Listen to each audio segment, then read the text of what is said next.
رسوله الكريم أما بعد قال الله سبحانه وتعالى في القرآن الكريم والكلام المبين أعوذ بالله من الشيطان الرجيم بسم الله الرحمن الرحيم ومن يهاجر في سبيل الله يجد في الأرض مراغما كثيرا وسعا صدق الله العظيم قال محمد رسول الله صلى الله عليه وسلم في حديثه الشريف والمهاجر من هجر الخطايا والذنوب சதக்க ரசூலுல்லாஹி ஸல்லல்லாஹு அலைஹி வஸல்லம்.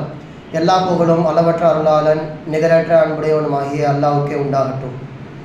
அல்லாஹ்வின் ஸலாத்தும் சலாமும் நம் உயிரினும் உயிரான நம் உயிரினும் மேலான கண்மணி நாயகம் ரசூலுல்லாஹி ஸல்லல்லாஹு அலைஹி வஸல்லம் அவர்கள் மீதும், பரிசுத்த குடும்பத்தார்கள், சத்திய சஹாபாக்கள், தாபியன்கள், தபவு தாபியன்கள் மற்றும் இந்த ஜும்மா நன்னாளில் ஒன்று கூடியிருக்கும் நம் அனைவரின் மீதும் உண்டாகட்டுமாக. ஆமீன். கண்ணியத்திற்குரிய அல்லாஹ்வின் நல்லடியார்களே, அல்லாஹ்வின் மாபெரும் கிருபையால் புனிதமிக துல்ஹஜ் மாதத்தை கடந்து ஹிஜ்ரி புத்தாண்டின் முதல் மாதமான முஹர்ரம் மாதத்தில் முதலாவது ஜும்மாவிலே அல்லாஹு தஆலா நம்மை ஒன்று சேர்த்திருக்கிறான். அல்ஹம்துலில்லாஹ். அல்லாஹு தஆலா இந்த ஹிஜ்ரி புத்தாண்டின் மூலமாக நம் வாழ்வை செழிப்பாக ஆக்குவானாக. நம்முடைய ரிஸ்கை அல்லாஹு தஆலா விசாலப்படுத்துவானாக. நோய் நொடிகள் இல்லாத வாழ்வை அல்லாஹு தஆலா நமக்கு நசீபாக்குவானாக என்கின்ற நல்ல துவாவுடன் ஆரம்பம் செய்கின்றேன். கண்ணியத்திற்குரியவர்களே, முஹர்ரம் மாதம் வந்துவிட்டாலே பெருமானார் ஸல்லல்லாஹு அலைஹி வஸல்லம் அவர்கள் இந்த உம்மத்திற்காக வேண்டி செய்த தியாகங்களில் ஒன்றான ஹிஜ்ரத்தை குறித்து நினைவு கூறுவது மிகவும் அவசிய ஒன்றாக இருக்கிறது.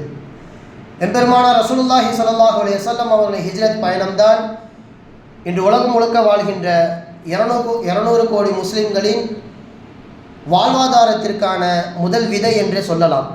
பெருமானாரின் ஹிஜ்ரத் பயணம்தான் முஸ்லிம் சமூகம் துவண்டு கிடக்கின்ற பொழுது அது துள்ளி குதித்து எழுவதற்கு மிக காரணமாக இருந்தது இந்த ஹிஜ்ரத் பயணம்.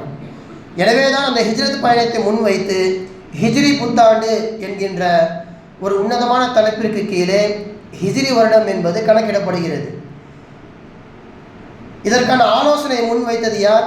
ஹஸ்ரத் உமர் ரலியல்லாஹு தஆலா அன்ஹு அவர்கள். அவர்களுடைய அதாவது ஹிஜ்ரத் ஆரம்பித்ததிலிருந்து 17வது வருடத்தில் ஒரு பிரச்சனை எழுகிறது. ஹஸ்ரத் அபு மூசா அல் அஷ்அரி ரலியல்லாஹு தஆலா அன்ஹு அவர்கள் கடிதம் எழுகிறார்கள். ஹலீஃபா உமர் அவர்களே, நீங்கள் நிறைய விஷயங்களை செயல்படுத்த சொல்லி எங்களுக்கு நீங்கள் கடிதம் எழுதுகிறீர்கள். ஆனால் அதில் வருடம் எது என்று குறிப்பிடாததின் காரணமாக அது இந்த வருடமா அல்லது கடந்த வருடமா, வரக்கூடிய வருடத்திலே இதை செயல்படுத்த வேண்டுமா என்கின்ற பலவிதமான கேள்விகள் எழும்புகிறது. எனவே எங்களுக்கு நீங்கள் ஒரு வருடத்தை முடிவு செய்யுங்கள் என்பதாக ஆலோசனை வைக்கிறார்கள். எனவே சரியான ஆலோசனை என்பதை புரிந்து கொண்டு ஹஸ்ரத் உமர் ரலியல்லாஹு தஆலா அன்ஹு அவர்கள் அப்போதிருந்த மூத்த சஹாபாக்களை அழைத்து மஷூரா செய்கிறார்கள். நமக்கென்று ஒரு வருடம் தேவைப்படுகிறது. ஏனென்றால் அன்றைய காலத்து அரபுகளிடத்திலே எதுவெல்லாம் முக்கிய நிகழ்வாக இருக்கின்றதோ அதை பெயராக வைத்து விடுவார்கள். உதாரணத்திற்கு காபத்துல்லாவை இடிக்க வந்த ஆபிரகாவுடைய படை, யானை படை, அது நிகழ்ந்த அந்த வருடத்தை யானை ஆண்டு என்பதாக கணக்கிட தொடங்கிவிட்டார்கள்.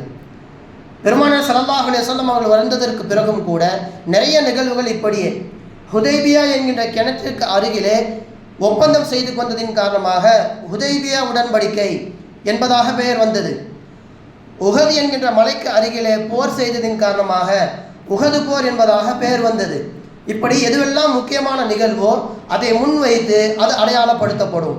அந்த அடிப்படையில் தான் ஹஸ்ரத் உமர் ரலியல்லாஹு தஆலா அன்ஹு அவர்கள் ஆலோசனை வைக்கிறார்கள். நமக்கென்று ஒரு வருடம் வேண்டும். நிறைய ஆலோசனைகள். பெருமானார் ஸல்லல்லாஹு அலைஹி வஸல்லம் அவர்கள் பிறந்ததை நாம் கணக்கிடலாம் என்று ஒரு புறம், இல்லை ஸல்லல்லாஹு அலைஹி வஸல்லம் அவர்கள் வஃபாத் ஆனதை நாம் வருடத்தின் முதல் வருடமாக கணக்கிட்டுக் கொள்ளலாம் என்று ஒரு மஷூரா, இல்லை ஸல்லல்லாஹு அலைஹி வஸல்லம் அவர்கள் நபியாக மாறினார்களே 40வது வயதில் அந்த நுபுவத்தை நம் வருடத்தின் ஆரம்பமாக வைத்துக் கொள்ளலாம் என்பதாக ஒரு மஷூரா. இப்படி எதற்குமே ஒரு சரியான முடிவு கிடைக்காத போது ஹஸ்ரத் அலி ரலியல்லாஹு தஆலா அன்ஹு அவர்கள் தான் ஒரு உன்னதமான ஒரு மஷூராவை வைத்தார்கள். இஸ்லாம் மக்காவில் இருந்ததை விட மதினாவிற்குள் சென்ற பிறகுதான் அதிகமாக வளரத் தொடங்கியது. எனவே ஹிஜ்ரத் பயணத்தையே நாம் வருடத்தின் முதலாவதாக கணக்கிட்டுக் கொள்ளலாம் என்று சொன்னவுடன் ஹஸ்ரத் உமர் ரலியல்லாஹு தஆலா அன்ஹு அவர்கள் எந்த விதமான ஆட்சேபனையும் தெரிவிக்காமல் உடனே அங்கீகரித்துக் கொள்கிறார்கள்.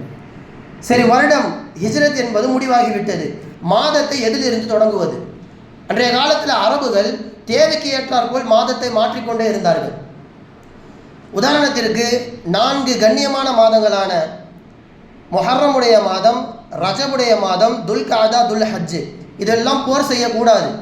ஆனால் போர் செய்ய வேண்டும் என்கின்ற சூழ்நிலை வருகின்ற பொழுது, இல்லை இது அந்த கண்ணியத்திற்குரிய மாதம் கிடையாது, இது ரமலானுடைய மாதம் என்பதாக மாற்றிக்கொள்வார்கள். இல்லை இது சஃபருடைய மாதம் என்பதாக மாற்றிக்கொள்வார்கள்.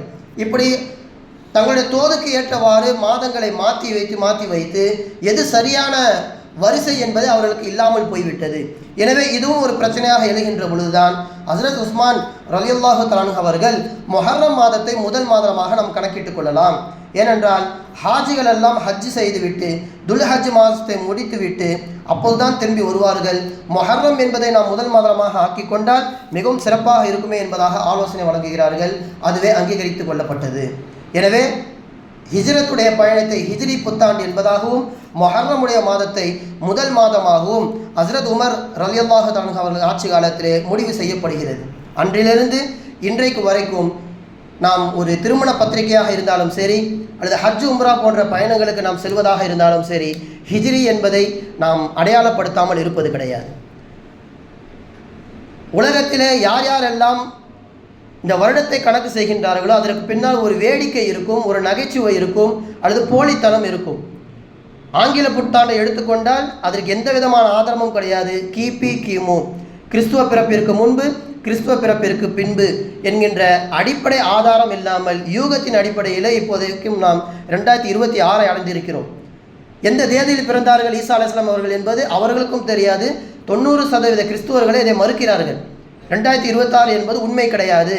2026 வருடங்கள் இயேசு பிறந்து கணக்கிடப்படுவது கிடையாது. அது யூகம் என்பதாக 90% கிறிஸ்துவர்களே உண்மைப்படுத்துகிறார்கள். ஆனால் ஹிஜ்ரி புத்தாண்டு தான் மாபெரும் ஒரு படிப்பினைகளை பின்புலமாக வைத்துக்கொண்டு அது கணக்கிடப்படுகிறது. கண்ணியத்திற்குரியவர்களே, இந்த ஹிஜ்ரத்தை நாம் பொறுத்த வரைக்கும் இமாம் தஃப்சீர் குர்துபி ரஹிமஹுல்லா அவர்கள் பல்வேறு வகையான வகைகளில் இந்த ஹிஜ்ரத்தை வகைப்படுத்துகிறார்கள். ஒருவர் ஆசைப்பட்டு செல்லும் ஹிஜ்ரத் என்று ஒன்று இருக்கிறது. நிர்பந்தமாக மார்க்கத்தின்படி வாழவே முடியாது என்று சொல்கின்ற நிர்பந்தத்திலும் ஒரு ஹிஜ்ரத் பயணத்தை மேற்கொள்வதும் அதற்கும் சவாபு வழங்கப்படுகிறது என்பதாக குர்துபி ரஹிமஹுல்லா சில வரலாற்று ஆதாரங்களை காண்பிக்கிறார்கள். கஸமல் உலமா ரலியல்லாஹு தஆலா அன்ஹும் அத்-திஹாபு ஃபில் அர்தி கிஸ்மைன் ஹரபன் வ தலபன், ஆசைப்பட்டு போவது ஒரு ஹிஜ்ரத், தேடி செல்வது ஒரு ஹிஜ்ரத், அல்லது பயத்தின் காரணமாக ஈமானை பாதுகாக்க வேண்டும் என்று செல்கின்ற ஒரு ஹிஜ்ரத் என்று 2 வகையான ஹிஜ்ரத் இருக்கின்றது.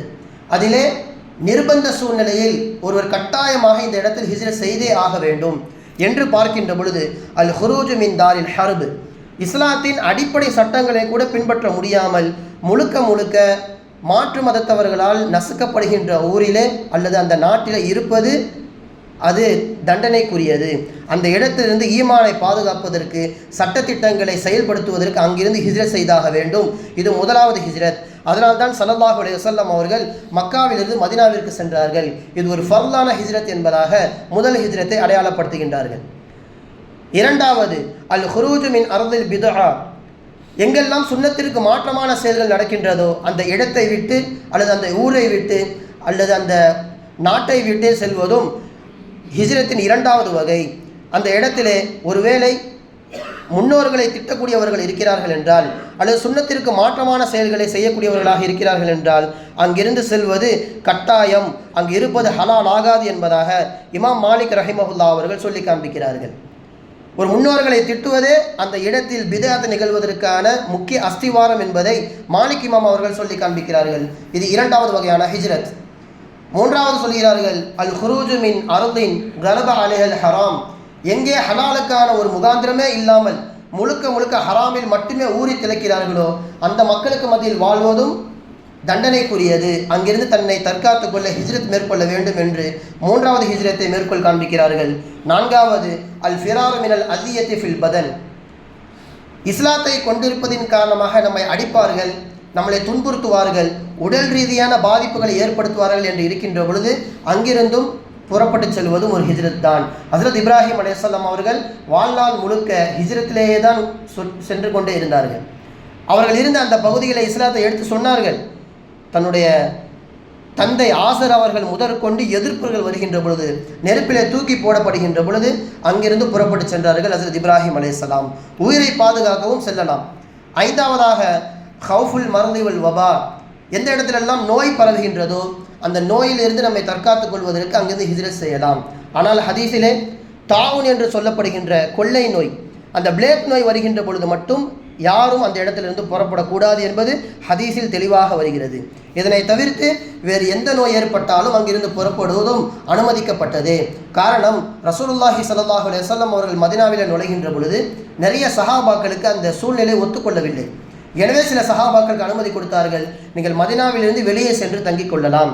ஆடு மேய்ப்பவர்கள் இவர்கள் வெளியில் சென்று தங்கிக் கொண்டு அங்கிருந்து ஆடை மேய்த்து உடம்பு சரியானதற்கு பிறகு நீங்கள் மதீனாவிற்குள்ளே வாருங்கள் என்பதாக ஸல்லல்லாஹு அலைஹி வஸல்லம் அவர்கள் அனுமதி தந்திருக்கிறார்கள். ஆறாவது ஹவுஃபுல் அதா மினல் மால், பொருளுக்கு ஏதேனும் பங்கம் விளைவிக்கக்கூடிய மக்கள் இருக்கிறார்கள் என்றால் உயிரை பாதுகாப்பது எப்படி கட்டாயமோ பொருளை பாதுகாப்பதும் கட்டாயம். ஹதீஸிலே வருகிறது, ஹுர்மத்து மாலில் முஸ்லிம் க ஹுர்மத்தி தமிஹி, உயிரை பாதுகாப்பதை போன்று பொருளை பாதுகாப்பதும் கட்டாய கடமை. எனவே அதற்காக வேண்டும் ஹிஜ்ரத் புறப்படுவது ஆகுமானது என்பதாக ஒரு 6 வகையான ஹிஜ்ரத்தை இமாம் குர்துபி ரஹிமஹுல்லா அவர்கள் சொல்லி காண்பிக்கிறார்கள். எனவே கண்ணியத்திற்குரியவர்களே, இதில் முதல் ஹிஜ்ரத்தான அடிப்படை சட்டங்களை கூட, அடிப்படை ஏவல்கள் விலக்கல்களை கூட செய்ய முடியாமல் கஷ்டப்படுகின்ற பொழுது அங்கிருந்து ஹிஜ்ரத் செய்வது கட்டாய கடமை. அதை தான் ஸல்லல்லாஹு அலைஹி வஸல்லம் அவர்கள் செய்து காண்பித்தார்கள். கொஞ்சம் கூட நிம்மதியாக வாழவிடவில்லை. அல்லாஹுடைய பாணி இந்த இடத்தில் கவனிக்க வேண்டும்.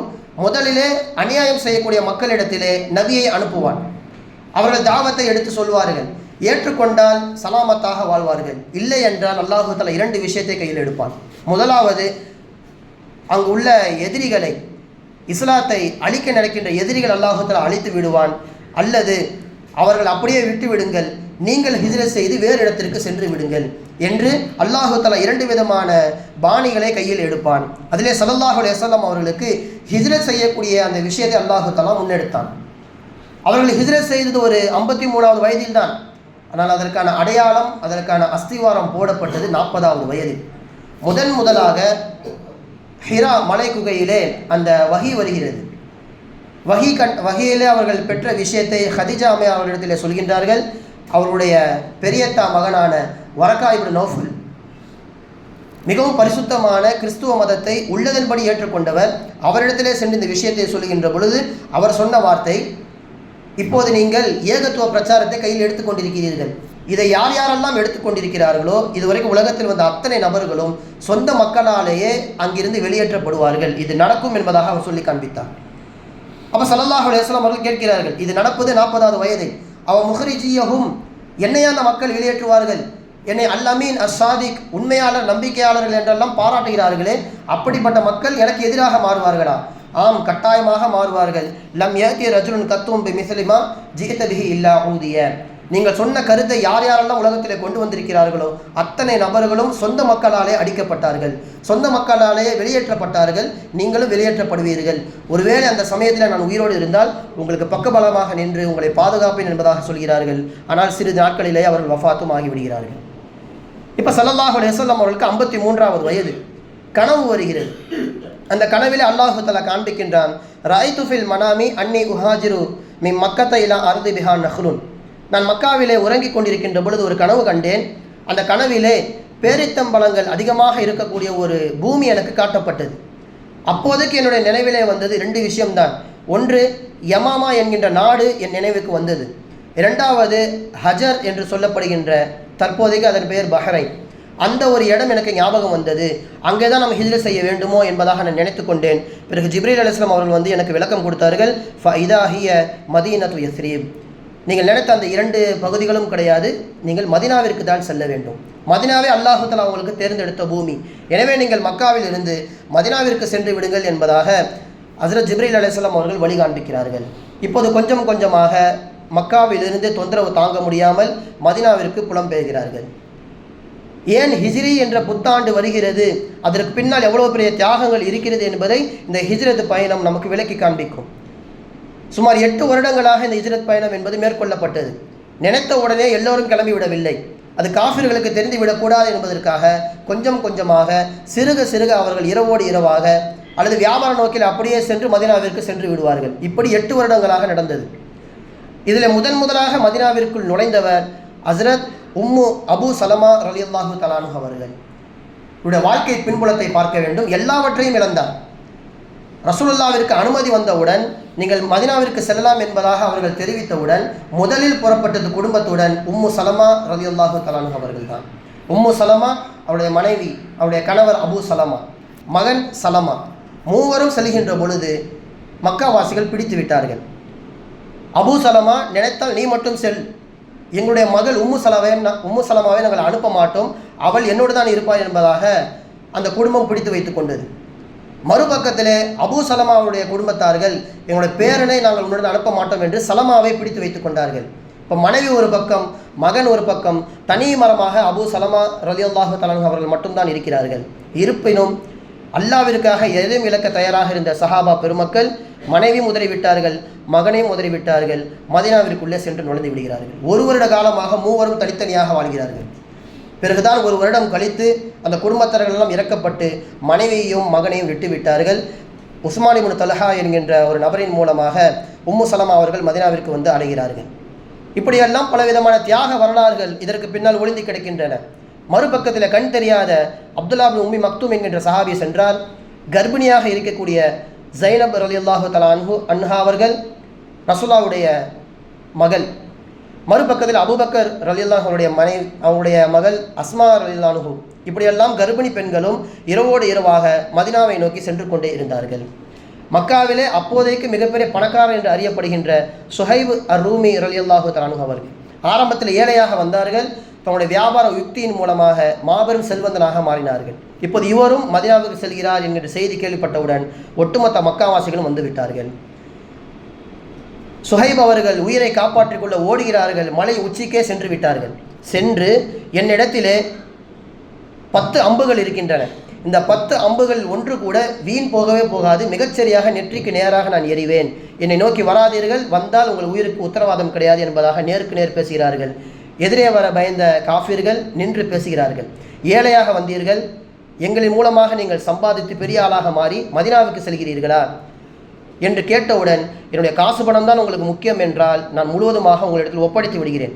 மக்காவில் எங்கெங்கெல்லாம் எனக்கு இடங்கள் இருக்கின்றன, எங்கெல்லாம் நான் காசு சேமித்து வைத்துள்ளேன் என்று எல்லாவற்றையும் உங்களுக்கு நான் சொல்லிவிடுகின்றேன், என்னை மட்டும் நீங்கள் விட்டு விடுங்கள் என்று அவர்கள் சொல்ல அதே போன்று வழிகாட்டப்பட்டது. அவர்கள் காசை எடுத்துக்கொண்டார்கள். இவர்கள் மதீனாவை நோக்கி வருகிறார்கள். வந்தவுடன் ஸல்லல்லாஹு அலைஹி வஸல்லம் அவர்கள் சொன்ன வார்த்தை ரபிஹ சுஹைப், ரபிஹ சுஹைப். சுஹைப் மிகப்பெரிய ஒரு அற்புதமான வியாபாரத்தை செய்து வந்திருக்கிறார், லாபகரமான வியாபாரம் அது. அந்த இடத்துல பொருளின் மீது ஆசைப்படாமல் தீனுக்கு முக்கியத்துவம் கொடுத்து எல்லாவற்றையும் அவர் கொடுத்து விட்டு வந்து விட்டாரே, இது ஒரு அற்புதமான வியாபாரம் என்பதாக ஸல்லல்லாஹு அலைஹி வஸல்லம் அவர்கள் பாராட்டினார்கள். பலவிதமான தியாகங்கள். ரசூலுல்லாஹ்வுடைய ஹிஜ்ரத்தை எடுத்துக்கொள்வோமே, ரசூலுல்லாஹி ஸல்லல்லாஹு அலைஹி வஸல்லம் அவர்கள் அபூபக்கர் ரலியல்லாஹு இருவரும் ஹிஜ்ரத் செய்வதற்கு எவ்வளவு பெரிய திட்டமிடல்கள் இருந்தன. ஸல்லல்லாஹு அலைஹி வஸல்லம் அவருடைய 51வது வயதிலே 52வது நெருக்கம்.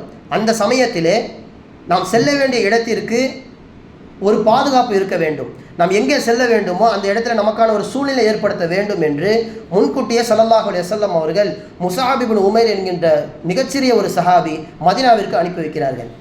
அவர் சென்ற 2 வருடத்திலேயே ஒட்டுமொத்த மதீனாவாசிகளுக்கும் இஸ்லாத்தை சொல்லிவிட்டு 70 நபர்களை மக்காவிற்கு அழைத்து கொண்டு வருகிறார்கள்.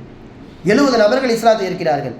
52வது வயதின் முடிவிலே 70 மதீனாவாசிகள் மக்காவிற்கு வருகிறார்கள். முசாஃபஹா முஆனகா செய்து எதுவெல்லாம் இஸ்லாத்தில் ஏவப்பட்டுள்ளதோ, எதுவெல்லாம் தடுக்கப்பட்டுள்ளதோ எல்லாவற்றையும் அவர்கள் அங்கீகரித்து கொண்டு மதீனாவுக்கு செல்கின்றார்கள். அந்த 70 நபர்களும் சென்று ஒட்டுமொத்த மதீனாவாசிகளுமே முஸ்லீமாக மாற்றுகிறார்கள். இப்போது முஸ்லீம்கள் தங்குவதற்கு ஏற்ற ஒரு இடமாக மதீனா மாறிவிட்டது. இது ஸல்லல்லாஹு அலைஹி வஸல்லம் அவர்கள் ஹிஜ்ரத்திற்கு முன்பாக செய்த முதலாவது திட்டமிடல். இரண்டாவது, ஸல்லல்லாஹு அலைஹி வஸல்லம் அவர்கள் ரகசிய பயணத்தை மேற்கொள்ள வேண்டும் என்பதாக ஏவினார்கள். கூட்டம் கூட்டமாக செல்ல வேண்டாம், நாம் செல்வது காஃபிர்களுக்கு தெரிந்துவிட்டால் நம்மளை தடுத்து விடுவார்கள்.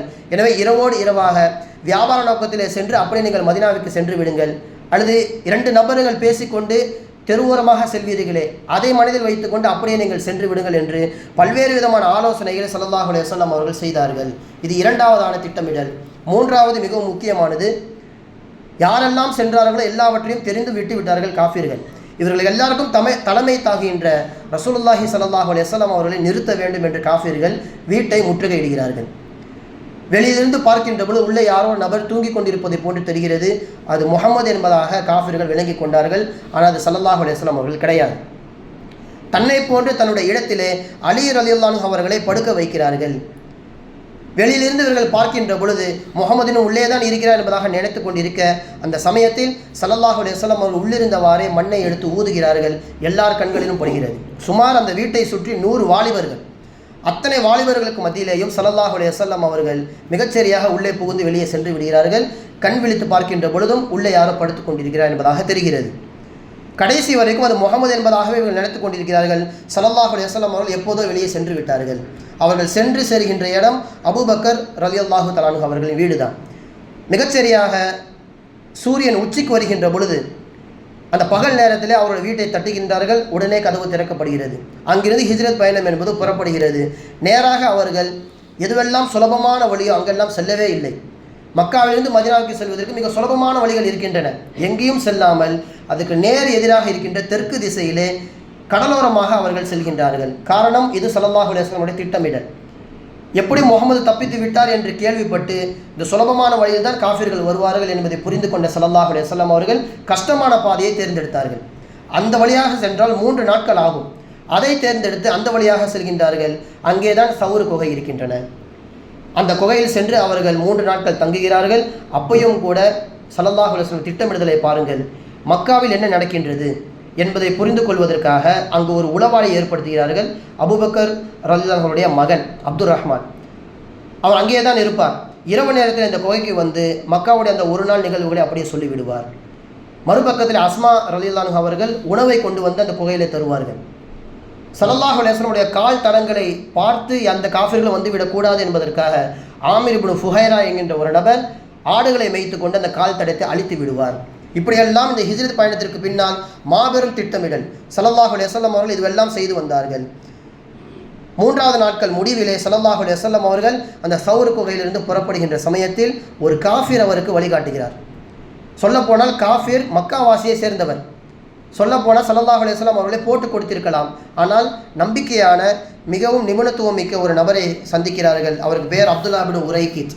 அவரிடத்தில் காசு கொடுத்து, நாங்கள் இப்போது சவுர் குகையில் இருக்கின்றோம், எங்களை பத்திரமாக மதீனாவிற்கு கொண்டு போய் சேர்க்க வேண்டும், அதற்கான வழியை காட்டு என்று சொன்னவுடன் நம்பிக்கையானவர் காசையும் பெற்றுக்கொண்டு மஸ்ஜிதே குபா இப்போது இருக்கின்றது அந்த இடம் வரைக்கும் இவர் பாதுகாப்பாக அழைத்து கொண்டு செல்கிறார். அந்த மஸ்ஜித் குபாவிலிருந்து மதீனா வாசல் நடமாட்டம் அதிகமாக இருக்கும். எனவே அது வரைக்கும் அவர் பாதுகாப்பிற்காக வேண்டி வருகிறார். ஸல்லல்லாஹு அலைஹி வஸல்லம் அவர்கள் அந்த பயணத்தை முடித்தவுடன் தேவையான தொகையும் கொடுத்து அனுப்புகிறார்கள். இப்படி ஹிஜ்ரத் பயணம் முழுக்க முழுக்க மாபெரும் தியாகங்களுக்கு பின்னாலும் பலவிதமான திட்டமிடங்களுக்கு பின்னாலும் இந்த ஹிஜ்ரத் பயணம் என்பது நடந்து முடிந்தது. எல்லாம் அல்லாஹ் சுப்ஹானஹு வ தஆலா ரசூலுல்லாஹி ஸல்லல்லாஹு அலைஹி வஸல்லம் அவர்களை போன்று தியாக உணர்வோடு வாழ்வதற்கு தௌஃபீக் செய்வானாக. இந்த ஹிஜ்ரத்தை முதன்மைப்படுத்தி ஹிஜ்ரி புத்தாண்டு என்று நமக்கு ஏற்படுத்தி தந்தார்களே ஹஸரத் உமர் ரலியல்லாஹு தஆலா அன்ஹு அவர்கள், அல்லாஹு தஆலா அவர்களுக்கு ரஹ்மத் செய்வானாக. அவர்கள் மூலமாக இந்த உம்மத்திற்கு நாம் பெற்ற எல்லா விதமான சலுகைகளையும் எல்லா விதமான நன்மைகளையும் அல்லாஹு தஆலா கியாமத் நாள் வரைக்கும் தொடர செய்வானாக என்கின்ற நல்ல துஆவுடன் முடிக்கின்றேன். அஸ்ஸலாமு அலைக்கும் வரஹ்மத்துல்லாஹி வபரகாத்துஹு.